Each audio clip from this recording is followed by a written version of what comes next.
It's my pleasure to welcome you to the continuation of your current affairs program, TMI, coming to you live from our Lagos Network studios on the ITV network. I'm Joshua Okata. Today on the show, our focus is on Anambra 2025, and as we speak, the stage is set for Anambra 2025 as major contendants across various party divides are ready to battle it out for that #1 seat in Anambra State. And of course, as you may know, the primaries in the All Progressive Congress has just been concluded, where the individual in the person of Nicholas Ukachukwu emerged as the winner of that primary election. And of course, by virtue of that fact, he would be the flag bearer for the All Progressive Congress Party for the Anambra 2025 election. Are there price to pay for defection? That's the question. And of course, when it comes to defection, is it in the interest of the people or for just the ambition of the political individual who is vying for that particular position of office? Well, these are some of the conversations I will be having this morning on the show. And of course, I have joining me in this discourse is my co-anchor in the person of Charity. Charity, good morning, and thank you so much for joining us. Good morning, Joshua. And good morning, Nigerians. Thanks for being with us. Of course, right here also in my immediate right, I have our guest in the person of Comrade Geratin Oshodin. Good morning, Mr. Geratin. God bless you, my dear brother. It is well with you, my dear. Same It's here. a pleasure to be with you. All right, let's set the ball rolling. As you may know, Mr. Geratin, the ruling All Progressive Congress just had their primaries, where we had certain individuals who contested for that particular position in the person of Nicholas Ukachukwu, Valentino Sigbo, John Bosco, and of course, Udeze Madu. Now, what is your take in terms of the credibility of that primary, and of course looking at it from being hitch-free? All right, go. We thank God for Nigeria politics today. And what do I have to say? Just a little word about that, the All Progressive Congress. We will call it hitch-free. But to some news we heard, we don't just have to look there, but whatever be the case, they have a flag bearer who is standing for the party. In other way it goes, now they have a February, the stage is set. They have to contest with other people. So I believe with the character of Ukachukwu, they may do well. Well, let's look at the individuals and their scorecard when it comes to the results of the primary. Nicholas Ukachukwu scored 1,455 votes. Valentino Sigbo came second with a position of 67. John Bosco came 26. And of course, Udeze Madu came 8, especially looking at the votes he was able to gather. Now, let's talk about these individuals' political capital vis-a-vis what they are proposing for the state should they come up to run under the party's flag. What's your thought on that? Come again, please.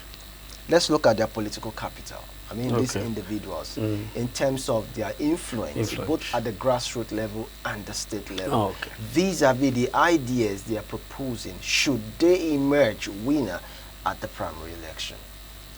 Okay. Look at the takes from the result you had. I think you have to do with about their personal influence to their people at the primary level. And the primary level of displaying your influence, your capability, how well you are to your people. You understand? And with the result you have here, so you will agree with me that above them all, Ukachukwu has influence on his people more than every other. That is why he has that result. You understand? This is not an issue. It's just primarily within the party cycle. You understand? So this have to be with my people knows me. You get what I mean? So if they don't know him better, I don't think they would have voted for him or to that. So for them to have, for him to have that edge, you can see the gap. For him to have that edge, so which means it's on the grassroots, prefer or better than every other world contender with him. So with that, let's see how it goes. Okay, away from Okachukwu, let's look at the person of Valentine, the man who was in PDP. He now came to Labour. From Labour, he defected to APC, and then he lost it. He lost to Okachukwu. He was the guy that got 67 votes. When politicians defect like that, are we to say it is in the interest of the people, their desire to serve the people, or is just because they just want to be in power? Well, it goes of two ways. One, it might be their desire to serve the people, and they're looking for an easy track. But I look at it basically on personal interests. So many of them, they become political prostitutes because they just want to be there on their own self, not for the interest of the people. If they have the people in mind, I think they would have been in one place. You understand? Make themselves known to the people. Gather themselves. If this year doesn't go well, maybe because they have not been able to reach the grassroots, they work hard to get them. But once somebody starts jumping from one position to another, he's looking for a cheap opportunity. And as on that ground, he's ready to spend whatever he wants to spend to get there. And at the same time, when he gets there, he's making an opportunity to recover. So by doing that, I believe they are doing it on their own personal interests, not for the interests of the people. All right, now let's look at the pronouncement when it was made. A lot of persons were of the opinion that, is he trying to tell us that he's going back to the PDP where he came from? But of course, he told his listeners to be patient because he's staying focused on the dream. And later we saw the fact that he has announced that he will be joining the All Progressive Congress. And not just that alone, we saw a movement that he formed called the Valiant Movement. A lot of persons were not, very comfortable with that. You have left the party for another party. Why not focus on your mandate? Why come up with a movement? Some persons in the Obedient movement, where he was a member and an active member in, are of the opinion that this is a way to sabotage Peter Obi, who was once his principal. What's your take on that? Yeah, they should take that away from it, that issue of sabotaging Obi. Who was this Valentine in Obedience movement? He wasn't a strong man with obedience that would have said. Then, in essence of that, now he forms his own movement, the Valor, whatever you call it. Valiant movement. The Valiant movement, which you took, I believe he took it from his name. And then, how many people from the Obedience movement that pull along with him? That would have said it's an another way of sabotaging Obi. He's still working within a circle. So he's not even knowing obedience. So I think he wants to try his luck. He might feel that obedience was Obi initiative. No, Obi was just lucky for that thing to be named after him. It was so natural. It was just that God designed that thing for him. So he was lucky. It could have been anybody. You understand? It could have been anybody. But just because of the name Obi, and they just align that obedience, it would have been Ukachuden, that kind of a thing. So it wouldn't have been. So for him going up to that level, I think he should go back and think twice for himself. But I pray he built on it well. Maybe if he didn't favor him now, within the space of 2-3 years, then he may come out with something strong to contend with obedience. Okay, so it's not to sabotage obedience at all. Okay, so what's your take on the issue of he trying to fraternize with the Tinubu family? At some point we saw him, taking pictures and of course getting assurances from the Aloja of Lagos market that he would definitely be given the ticket, and eventually he lost that. What's your take on that? That's a part of it. That's what we call it. Why we call it politics. And those who may not understand it will say it's a dirty game. But people felt he was doing it the wrong way. And that is what people felt. To him, did he feel so? No, he has an ambition. He has a dream. You understand? There is something he wants to achieve. By bringing Iyaloja to Anambra State? And there is something he wants to achieve. He wants to achieve popularity. You understand? And he's looking for every means to get that. So thinking maybe when he comes with Iyaloja, the market people will, for that reason, I think the way I say patronize, a big compromise him, has followed him up. You understand? So that's why people who will play the game will tell you politics is a dirty game. You understand? You look for every strategy to make the people to accept you. You understand? I'm not blaming him for that. That is what his mind told him. And he did that. If you fail him next time, maybe you might be surprised he carried me along to himself. Probably to get 1 or 2 of my people around with him. And that is what it means by politics. Okay, now let's talk about you the look price. for anything that will make you survive. Let's talk about the price of defection, because we have seen politicians just very close to their election, they start crisscrossing. Yeah. You know, does it really pay for them in terms of the advantage? Does it really pay, especially looking at the fact that election is just by the corner? Yeah. Rather than you building your support base that you already had, you're cross-carpeting. And now seeing the score that he got, does it show that it actually pays? And of course, has it shown by virtue of the score that is not popular? Okay. Let me start like this. It's loss of faith. In the To the person. It's just like me now contesting with you. Even if I know you are beating me, I'll still work hard to make sure I turn the result. But by the time I succumb to cross-carpet to you, automatically I've lost faith. You understand? Then that is what it is. Then 2, for their own personal interests. The politicians we have, sir, we have 2 types of politicians. We have real politicians, we have political leaders. How do I put it? A politician and a leader. When you're talking of politician will always want an easy way that he will get to the office. He doesn't mind, they don't mind or they don't care what it takes them. But a leader will be thinking of what he will do to convince the people to follow him. You understand? So these people, you see them cross-carpeting, they are looking for an easy way. Well, so many of them would have feel that because of Asuaju and the kind of politics he played today, that when they are with him, automatically they are in there. So they want to do anything to make sure they align with him so that they can be there, irrespective of whatever it takes. They are not concerned. You understand? But to what it is, in Anambra especially, and the price of what it takes. I will look at people like said, well, let's look at Anambra from the beginning, from this dispensation. You understand? Abgab had become a traditional name. I will use it that it had become an average Anambra man surname. You understand? Abgab has become a symbol in Anambra as just the Biafra issue kind of a thing. I'm looking at it that anytime Anambra man or an Anambra lose, Abgab lose an election in Anambra, it's like Biafra has failed. So it has become so tradition of them. Look at it from time. They have been on there constitutionally. You understand? To what it takes today, Nigeria politics, we have monetized it. Money have made people to begin to talk with their double mouth. You understand? And money can, that is where you see cross-carpeting coming in. Some people are cross-carpeting because of what they want to get.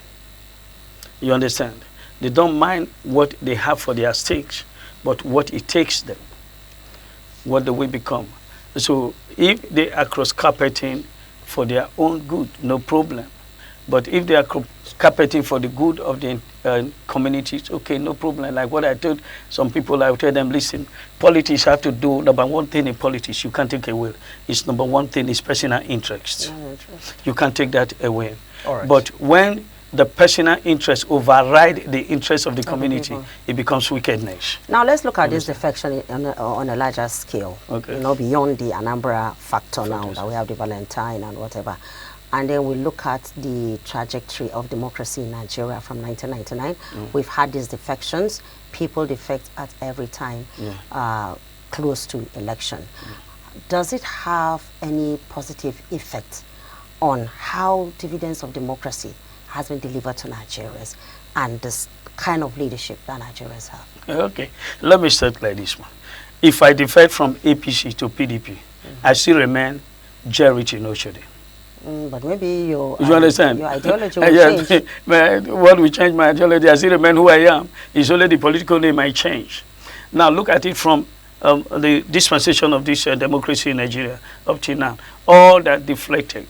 You know, let me start like this, man. You know what deflection is? Let's hold a balloon now, and you blow it air. Let me just use that to describe it. And by the time you lose it or you deflate it, the shape change. You understand? Now, the moment these people deflect from one party to another, automatically it affects them. And it's affecting the nation. You understand? Okay, so are you saying if a good person who has a sincerity of purpose to lead did not get a ticket in one party and defect to another party, will that make him a bad leader? He's a greedy man. He's selfish. Because if he has not got the party, got the ticket, what he needs to do is to fall back to the drawing board and know where he got it wrong.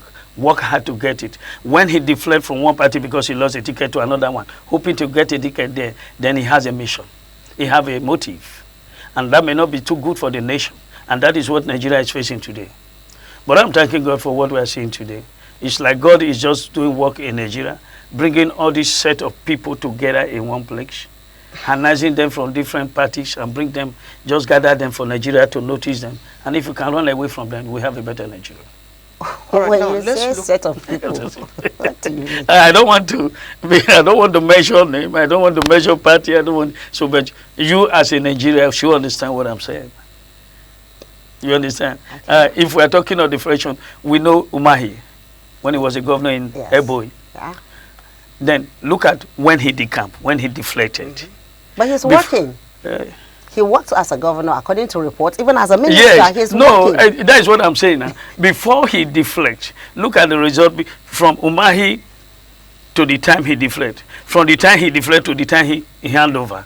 Check that angle. Then you will know that Umahi that was at the beginning was not the one that was at the end. Deflection have affected him. That's why I tell you, anytime you deflate Balu, the shape will change. No. All right, now let's still talk about Anambra 2025. We have 4 contenders. We have from the APC who just emerged as their primary, you know, in the person of Nicholas Ukachukwu. We have Abga, who is Charles Soludo, you know, the incumbent governor. And of course, we have from the Labour Party in the person of Magalu. We still have to identify who the flag bearer for PDP will be, because they postponed their primaries, which will be holding hopefully by tomorrow. Now, looking at these contenders, do you think a Nicholas Ukachukwu stand a chance of unseating Charles Soludo, looking at it from power of incumbency? Wow. And as a backup questions, he also said that he has never lost election, that he is very positive that he is going to win. If you have never lost and he lost this one, there is no offense. You understand? So that is his own. If you have never lost and he lost this, there is no offense. But what is there is that it's Anambra that is going to be decided. You understand? And he might not have lost election in his locality, but this time around he's going on a larger form across Anambra. And how popular is him to the Anambra people? What having on ground is stake for the Anambra to beat their chest for him, that if this man become our governor, we are going to benefit from him. The problem I'm looking up to is that with Nigeria, or with the what they call the INEC and co, allow the Anambra to choose their governor. So that's the next question I'm going to ask you, because we you understand, would they allow them? Because I think with what it takes now, Nigeria have begun to come to realize that election is not by party, it's by individual. You understand? Yes, ABGAP have been there for years, does not mean they will continue. You get what I mean? If the Anambra weigh the 4 men and they discover that this man will deliver better than Soludo, good, let them go for it. If Soludo sees stand a chance for them and they look at his, I remember late Jakonde of Lagos, he said one thing, he said, if you rule a state for 4 years and you want to contest for the next election, you are printing flyers, which means you are a bad leader. Your antecedent supposed to have speak for you. Look at this contestant. Soludo have tested himself before the people. With these 4 years he has been there, have been able to convince his people that he can lead them well. But the issue is not conviction. Just as she said, he bragged that he has never lost an election. So are you saying that this will be on the basis of the people deciding, or he using the power of incumbency to still retain that position? It's going to be on people's decision. That is why I said, if the INEC and the what they call the Nigerian how do they call it, the force man, The security Security the security agents. agent will allow the people to decide. Because for this previous election we have had so far, we find out a situation where what the people voted for is not, or what they demand for is not what given to them. Allegedly. You understand? So we have found out a situation where some people are being beaten by security men. But look at the primary election. I don't even want to go deep into that. That happened in just Anambra on APC. We understand that there was a barricade somewhere. Then you have to hold a certain tag to cross that barricade. Then if you don't have that, you don't cross. And the security men, they are there carrying out that option. So does it mean the other people that were contesting for the primary are not the security agents? I don't know, are they strangers? No, they are from the same That could state. be a party arrangement. That was, yeah, that could be The a party security arrangement. agents were there to ensure law and order. Yes, no. So It's the law and others, I'm telling you. You understand? The law and order, it works for those who are on top and against those who are not there. I'm not holding my word. All right. Now, let's put the issue of power of incumbency Yeah. on the side. Okay. Let's look at the Labour Party flag bearer in the person of Mogolo. Some persons, as of yesterday, were saying that Mogolo is unpopular and it Yes. stands no chance of contesting if given that fair play with a Soludo. What's your take on that? I don't want to discourage anybody. He is contesting. Let him go to the field and prove what he can give. You understand? And let him go to the field. And the person is just like that obedient at the early stage. You know, there was a time they were saying, I don't mind them. Obedient people, they are just two people making noise on the internet inside one room. You understand? Then it got to a time, I think one of the governors or somebody said that in Obi local government, you can't get up to 10 people. But when the chiefs were done, it was not the Obi they thought. They That even two people were in one room, you understand? they even said there was no structure. Yeah, there was no structure. So if somebody now sit down and tell you somebody will not do well, that is not enough for us to capitalize on that person. That may be so popular, and that may also wake up the person. You know, you understand? That challenge, that word, I may say, so people say, okay, let me work hard and get my own. So he's going to contest. So when it comes Let him go there. So when it comes to inter-party issues, I mean the internal wrangling going on within the party, Okay. especially looking at it from the PDP, do you think that could edge them out since they've been unable to have their primaries?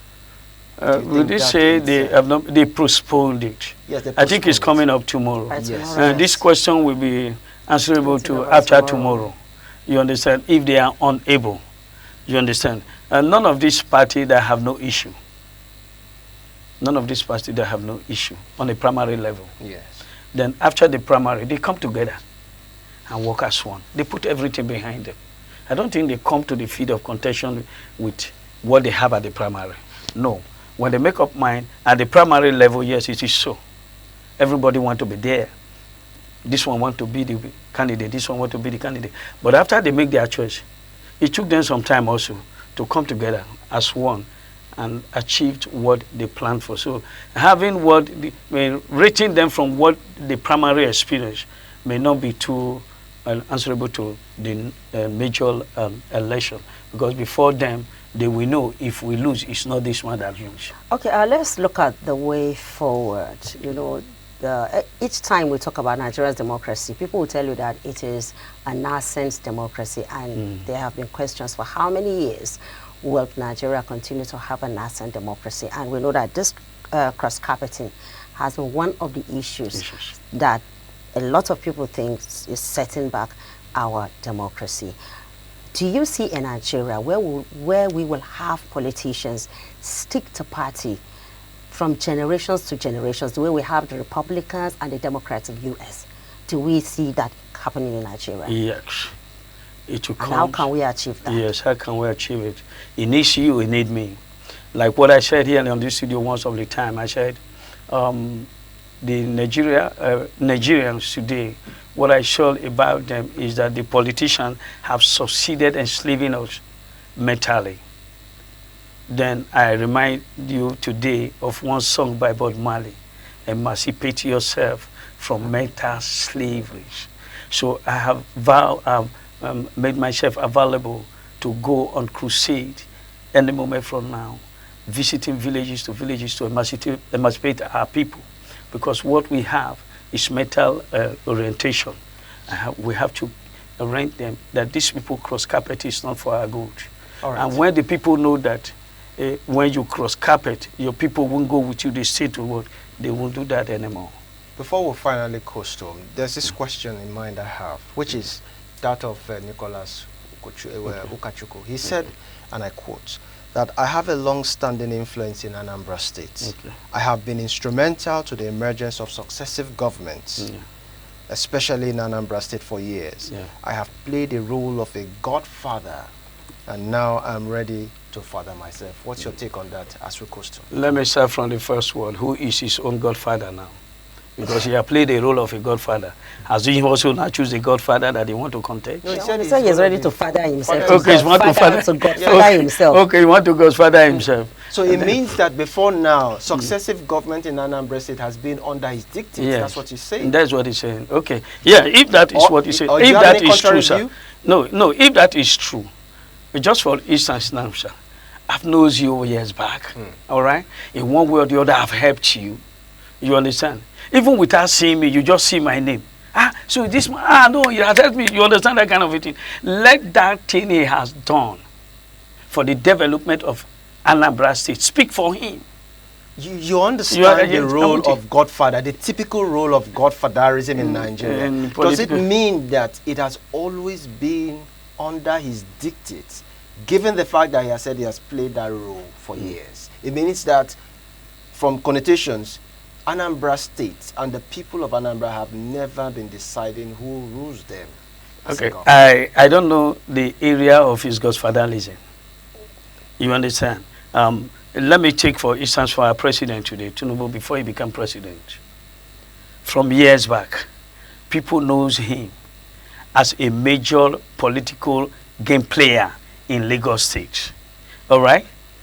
Apart from this primary issue, how many of the Nigerians, I think it was just this electoral issue I started hearing his name. So the Ukachukwu.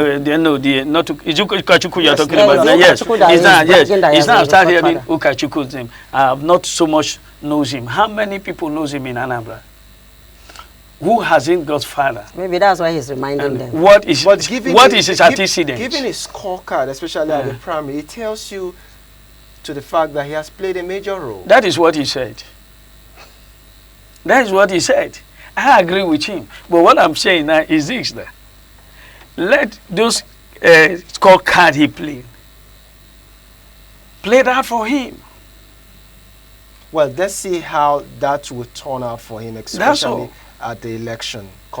Like in my village now, if I'm sending you to my village now, when you get to the bus stop, ask anybody this person.